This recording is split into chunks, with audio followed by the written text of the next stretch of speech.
Olá, tudo bem? Eu sou o professor Antônio e estarei trabalhando com vocês o componente curricular Arte. A aula de hoje, nós teremos como tema principal a arte visual. Nós estaremos trabalhando os pintores brasileiros e a sua contribuição para uma arte genuinamente brasileira. Mas para nós podermos iniciar, prestem bastante atenção no conceito de arte clássica. A história da arte clássica é a arte e a cultura dominante na Grécia Antiga, entre os séculos 6 e o século 4 a.C., que se estenderia pela influência exercida na Roma Antiga. Com uma sociedade menos ligada à religião, a arte que antes era encomendada para representar os deuses encontra uma forma de se ligar os homens aos deuses. A arte, antigamente, os artesãos, os pintores, os escultores, a função deles nem eram artistas, eles eram operários. E esses operários, qual que era a sua função? Tentar representar os deuses da Grécia Antiga. Mas a arte veio entrando, a arte veio se formando, e esse artesão saiu do seu artesanato, de construir o seu artesanato, e passou-se a se transformar em artista, a se fazer artista. E nessa inserção do artista, onde só apareciam os deuses, o ser humano, o ser artista, ele se inseriu nesta criação. Observem essas três imagens. A primeira, a criação de Adão de Michelangelo. Essa vem trazendo o divino ao humano. Mais à frente um pouco, nós temos o nascimento da Vênus, essa fada, esse ser que também toma feições humanas, características humanas, que vem como a musa inspiradora do artista. E nós temos essa, que acredito que todos devem conhecer, a mais famosa de Leonardo da Vinci, a Mona Lisa, com seu sorriso enigmático. Então, as três imagens, as três figuras, se configuram uma arte clássica. Mas observe o seguinte: você que está assistindo essa aula, você se sente representado? Observe essa figura. Podemos dizer que representa a nossa pátria, representa o nosso povo, representa o nosso cotidiano? Hora de pensar. Enquanto isso, no Brasil dos anos 1900, começava a se fazer a arte genuinamente brasileira.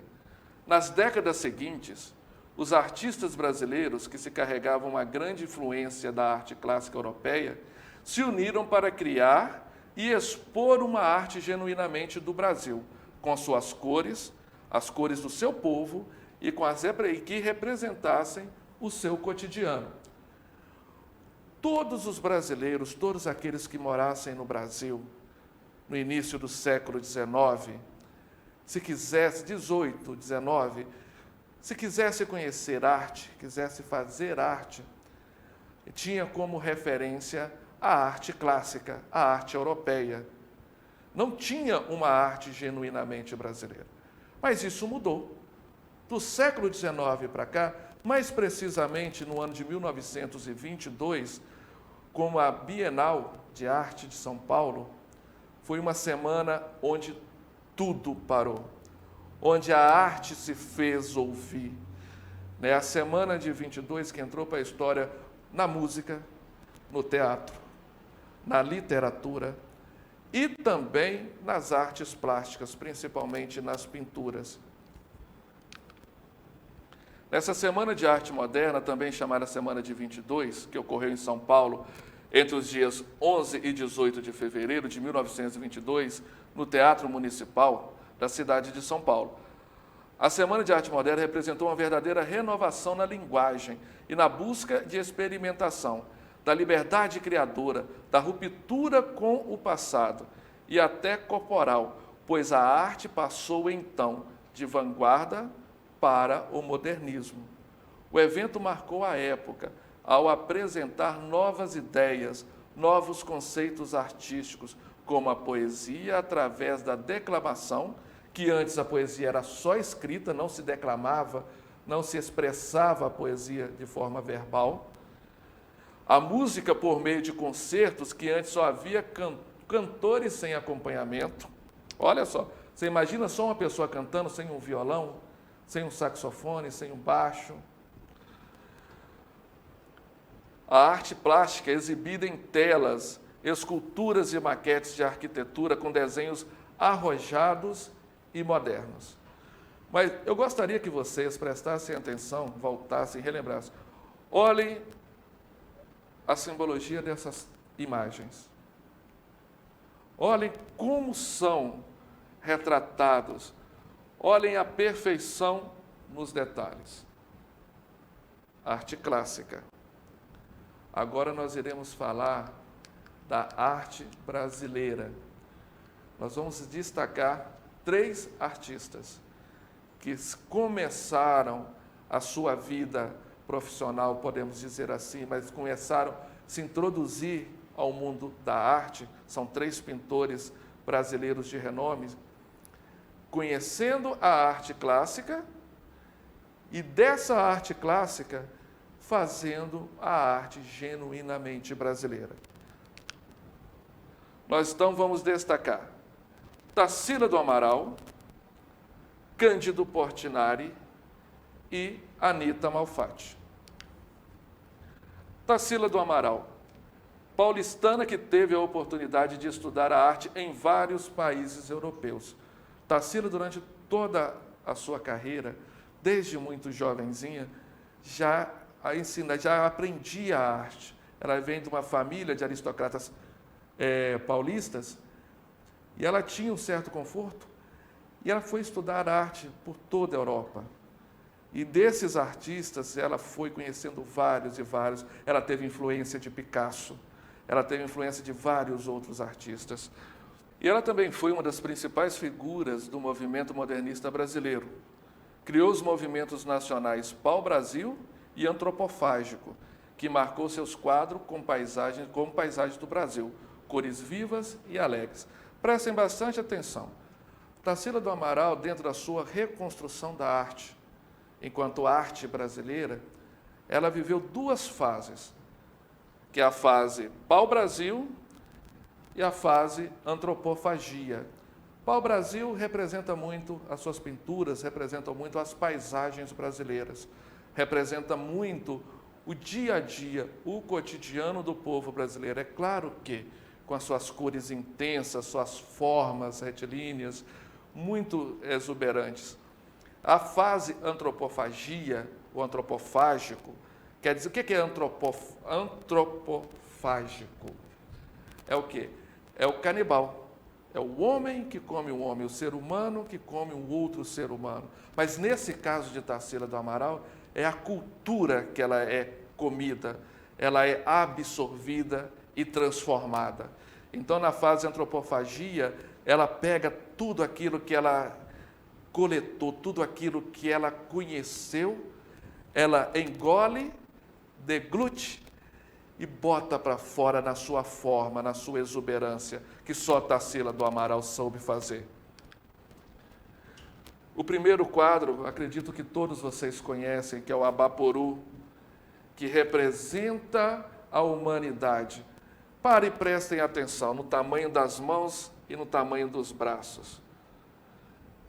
Representa o quê? O trabalho braçal, a força do homem. Mas também, olha o tamanho da cabeça. Desse tamanhozinho. Simbolizando que ainda temos muito o que evoluir. A cuca, representando o novo folclore brasileiro. Olha as cores. Quem nunca viu o Sítio do Pica-Pau Amarelo com a cuca de Monteiro Lobato? E aqui, transformado em pintura por Tarsila e divulgado para o mundo todo. Paisagem com touro. É uma paisagem cotidiana do Brasil do século XIX, as grandes fazendas.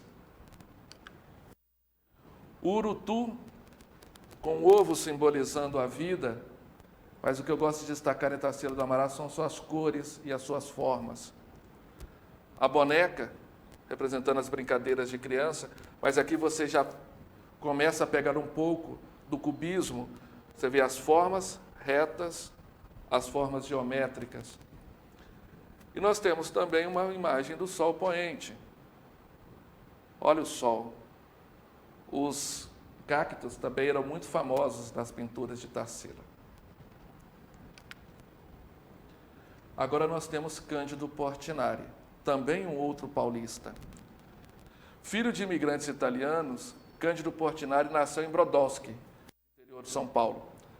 Ainda criança, descobriu seu dom artístico tendo participado dos trabalhos de restauração da igreja de Brodowski, quando ele tinha apenas 9 anos de idade. Após estudar desenho e pintura na Escola Nacional de Belas Artes, o pintor traçou sua carreira meteórica, sendo o principal nome da pintura nacional com projeção no mundo inteiro.